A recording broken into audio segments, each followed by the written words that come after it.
നമ്മുടെ സ്കൂളില് 5ാം ക്ലാസ്സിൽ പഠിക്കുന്ന ഒരു നിയമോളുണ്ട്. അറിയോ അവരെ? അറിയുന്നവരൊന്ന് കൈവന്തിച്ചേ. താറ്റിക്കോ. അവര് നിങ്ങളെപ്പോലെ ഇപ്പൊ സ്കൂളിലേക്ക് വരുന്നുണ്ടോ? നമ്മളെപ്പോലെ സ്കൂളിലേക്ക് വരാനും നമ്മളെപ്പോലെ കളിക്കാനും ഒക്കെ അവൾക്ക് പറ്റുന്നുണ്ടോ? നിയമോൾക്ക് പറ്റുന്നുണ്ടോ? എന്തേ കാരണം? അവൾക്ക് ഗുരുതരമായ അസുഖം ബാധിച്ച് അവള് കോഴിക്കോട് MVR ഹോസ്പിറ്റലിൽ കഴിഞ്ഞ 6 മാസത്തോളായിട്ട് ചികിത്സയിലാണ്. ഡോക്ടർമാര് പറയുന്നത് അവളെ അസുഖം മാറാൻ നല്ല പ്രത്യേക ചികിത്സ വേണം. എത്ര ചികിത്സയുള്ള ചെലവറിയോ? എത്ര? 1.5 കോടി ഉറുപ്പിക നമുക്ക് ഉണ്ടാക്കി കൊടുക്കാൻ പറ്റുമോ? നമ്മളെല്ലാവരും കൂടി ഒന്നിച്ചു നിന്ന് ഈ ഫണ്ട് കണ്ടെത്തി നമ്മളെ നിയമോളെ തിരിച്ചു കൊണ്ടുവരണം.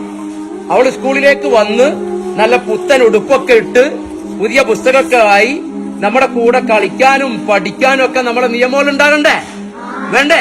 അപ്പൊ അതിനു വേണ്ടി ഫണ്ട് കണ്ടെത്താനുള്ള ശ്രമമാണ്. നിങ്ങൾ എല്ലാവരും നിങ്ങളുടെ വീട്ടിൽ പറഞ്ഞ് ഇതിൽ സഹകരിക്കണം. കടവനാട് ഫിഷറീസ് UP സ്കൂളിലെ പ്രധാനാധ്യാപകനാണ് ഞാൻ. ഈ വിദ്യാലയത്തിൽ 5A ക്ലാസ്സിൽ പഠിക്കുന്ന നിയ NP എന്ന കുട്ടി ഗുരുതരമായ ക്യാൻസർ രോഗം പിടിപെട്ട് MVR ഹോസ്പിറ്റലിൽ 6 മാസമായിട്ട് ചികിത്സയിലാണ്.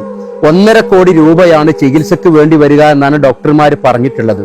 വളരെ പാവപ്പെട്ട ഒരു കുടുംബത്തിലാണ് നിയമോൾ ഉള്ളത്. ഞങ്ങളുടെ വലിയ പ്രതീക്ഷയാണ് ഈ കുട്ടി. കഴിഞ്ഞ വർഷം LSS പരീക്ഷയ്ക്ക് വേണ്ടി തെരഞ്ഞെടുക്കപ്പെട്ടതിൽ ഏറ്റവും കൂടുതൽ മാർക്ക് ഉണ്ടായിരുന്ന മോളായിരുന്നു അത്. ഞങ്ങളുടെ ഒക്കെ പ്രതീക്ഷയാണ് അവള്. പക്ഷെ അവൾക്ക് ജീവിതത്തിലേക്ക് തിരിച്ചു വരാനും സ്കൂളിൽ വരാനും ഒക്കെ ആഗ്രഹമുണ്ട്. ആ കുടുംബത്തിന് ഈ ചികിത്സാ ഭാരം താങ്ങാനാവുന്നതല്ല. അതുകൊണ്ടാണ് ഈ പൊന്നു മക്കള് അവരുടെ കൂട്ടുകാരിയെ ജീവിതത്തിലേക്ക് തിരിച്ചു കൊണ്ടുവരുന്നതിന് വേണ്ടിയിട്ട് നിങ്ങളുടെ ഒക്കെ മുമ്പില് കൈനീട്ടുന്നത്. പാവപ്പെട്ട മിടുക്കിയായ നന്നായി പഠിക്കുന്ന ഞങ്ങളുടെ ഒക്കെ പ്രതീക്ഷയായ നിയമോളെ ജീവിതത്തിലേക്ക് തിരിച്ചു കൊണ്ടുവരുന്നതിന് വേണ്ടിയിട്ടുള്ള ഈ ശ്രമത്തിൽ നിങ്ങളെല്ലാവരും പങ്കെടുക്കണമെന്ന്, നിങ്ങളെ കഴിയുന്ന സഹായ സഹകരണങ്ങൾ ലഭ്യമാക്കണമെന്ന് വിനീതമായിട്ട് അഭ്യർത്ഥിക്കുകയാണ്. നിയ ചികിത്സാ സഹായ കമ്മിറ്റിയുടെ പേരിലുള്ള അക്കൗണ്ടും അതുപോലെ തന്നെ ആ മോളുടെ അമ്മയുടെ പേരിലും അമ്മാമ്മയുടെ പേരിലുള്ള ഗൂഗിൾ പേയും പേടിഎമ്മും ഫോൺ പേയും എല്ലാം ഇതിന്റെ കൂടെ വെക്കുന്നുണ്ട്.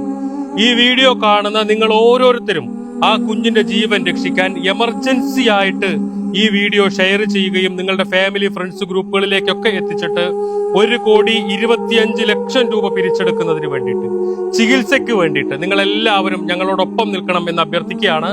അസ്സലാമു അലൈക്കും വറഹ്മത്തുള്ളാഹി.